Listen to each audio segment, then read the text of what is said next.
అందరికీ కూడా నా యొక్క అభినందన.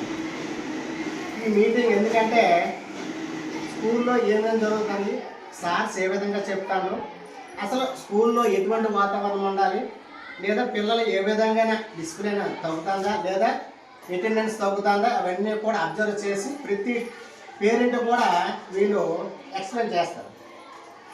అదేవిధంగా మనము కూడా ఇంటికాడ పిల్లల్ని జాగ్రత్తగా చూసుకోవాలంటే ఇచ్చినటువంటి హోంవర్క్ చేయించాలి.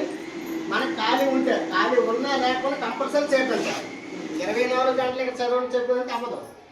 ఎంతవరకు ఉపాధ్యాయులు అంటే ఇక్కడ చెప్పినంత వరకు క్లాసులు చెప్పి అసైన్మెంట్లు కానీ ఎగ్జామ్స్ కానీ ఏవైనా కండక్ట్ చేస్తారు. కాకపోతే ఇంటికాడ కూడా మనం కొంచెం పుస్తకం ఇవ్వాలి.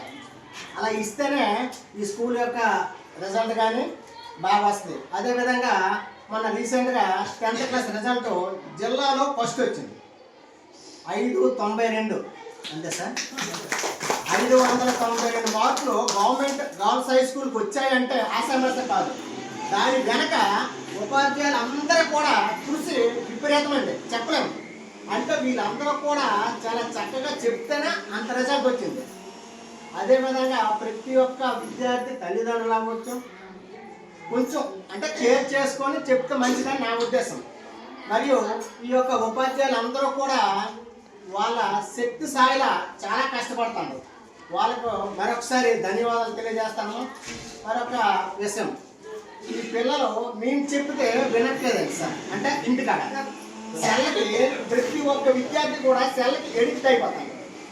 దాన్ని కొంచెం కంట్రోల్ చేస్తారు. మేము అంటే కొట్టు బెదిరించి ఏదో ఒకటి చేస్తాం. కాకపోతే స్కూల్లో సార్స్ కానీ మేడమ్స్ కానీ చెప్తే కొంత వింటారని నా ఒపీనియన్. అది ఒకసారి అంటే సెల్ పూర్తిగా ఇదైపోవాలి, చూడకూడదు. ఎప్పుడు చూస్తే ఒక 5 నిమిషాలు 10 నిమిషాలు, అంతకన్నా ఎక్కువ చూడకూడదు. మరియు ఇంటికాడ కూడా ఒక టైం టేబుల్ లాగా వేయాలి. వేసి వాళ్ళు ఈ విధంగా చదివించాలని చెప్పాలి. చెప్తాను కానీ కొందరైతే వినట్లేదు, అది బాధ. ఓకే, నాకు ఈ అవకాశం ఇచ్చిన అందరికీ ధన్యవాదాలు.